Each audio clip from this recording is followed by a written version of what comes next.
Hey everyone, and welcome back to the channel. So today, let's take a look at the McLaren 600LT. This model is finished off in Onyx Black. It had an original MSRP of $260,000.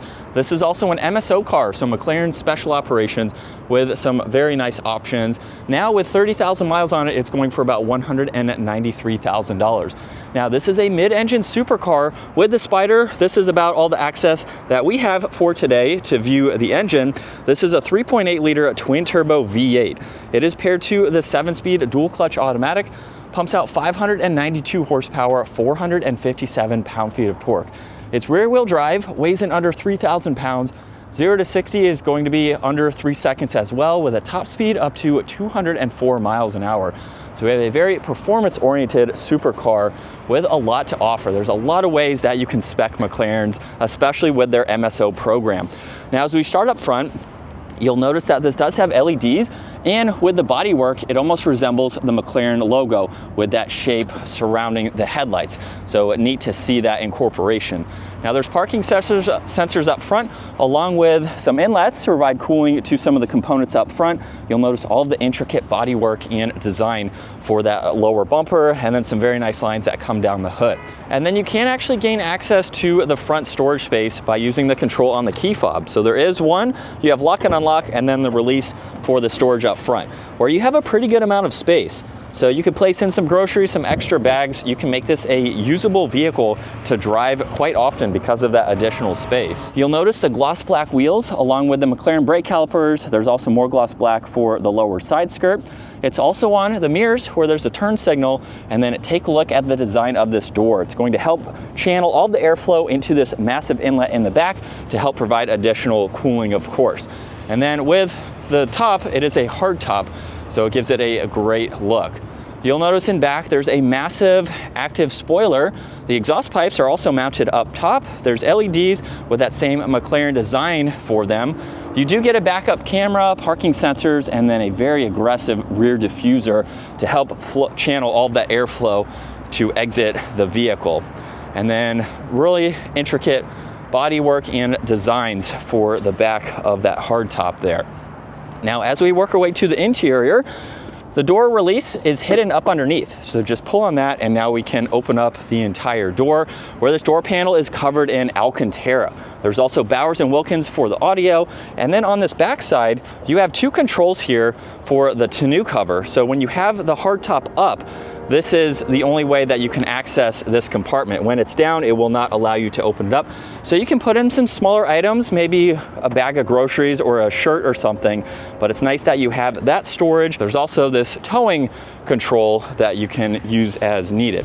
Now this entire tub is carbon fiber. You'll see 600LT, and then this is spec'd with the McLaren Senna seats. This is about as close as I am going to get to drive the McLaren Senna, and these are very aggressive seats. They have some nice padding to them, however. It is a little bit difficult to enter and exit, especially with the top up. But you can easily kind of fall into the seat and you're ready to go. You can grab the grab handle here, where there's also a net. You have window controls and your release. There's also Alcantara and carbon fiber for the steering wheel. It's on the paddle shifters. You have your turn signal along with your brights. There's wiper blades, headlight adjustments tucked away on the left side, and then Alcantara covers the entire dash.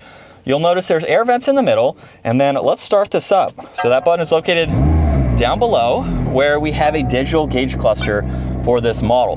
Now it's pretty much fixed. You only can look at your front end lift, and then you can go through your different driving modes. So just click on active, and now we can look at our powertrain and handling with the mode that we would like the vehicle to be in.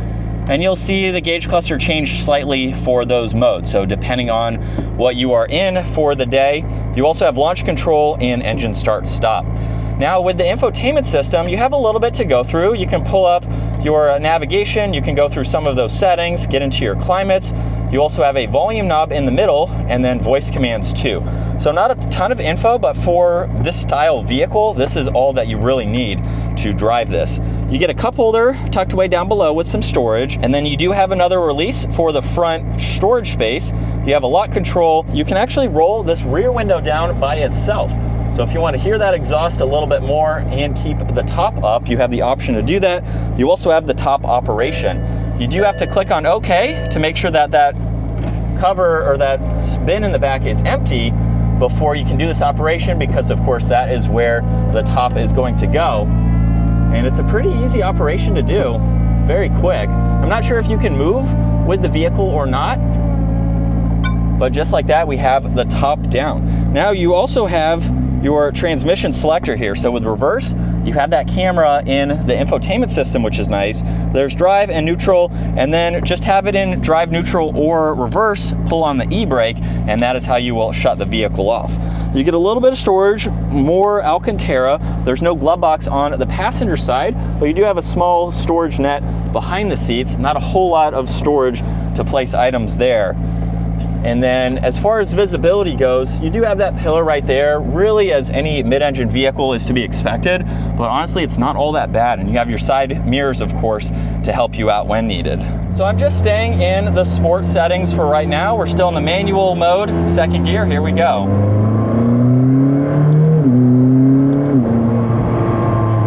And just a small acceleration, this wants to keep going. This would be phenomenal to be able to have for a week and really test out its performance, take it to the mountains. I'm sure this handles incredibly well. When I just do this with the steering wheel, it wants to go exactly where you're pointing it. It feels like a go-kart in a sense with its steering. So this is going to handle amazing, especially with the different modes that you have to adjust that as needed. But this is what it's like to be behind the wheel for the McLaren. This is a true driver's car in my opinion. Because while you have this screen here where you can go through some of the information, this is a vehicle that you just need to get behind and drive. So it's nice that we do have some of those settings to go through, including pairing your phone, but with that exhaust and how it rides, you really just want to get in this and go. This is a vehicle that, while you could daily drive, it's something that you just want to have some fun with your drive. So let's test real quick its maneuverability, and it has a pretty tight steering, but I will put it into reverse so we can see that backup camera up here. And with the dual clutch, it is something to get used to. So you have to give it an acceleration and move the vehicle for it to actually engage. So you can't really creep with this vehicle. You really need to get on it and start moving. And those shifts are quick, very quick to go through. It sounds so good.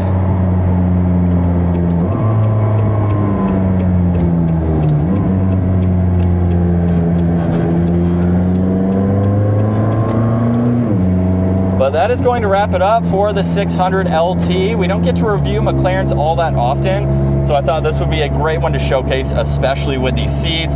All of the materials are super nice, as you would expect for something of this price point and what you are getting. But you're really paying for the performance as well. And there's so many different McLarens now that you can go with, so it just depends on which one you like and the options that you want to go with. Well, once again, huge shout out to 704 Exotics for providing this for me today. Take a look at their website, give this video a huge thumbs up if you enjoyed it, and consider smashing that subscribe button so you can stay up to date with our daily uploads. I'll see you all in the next video.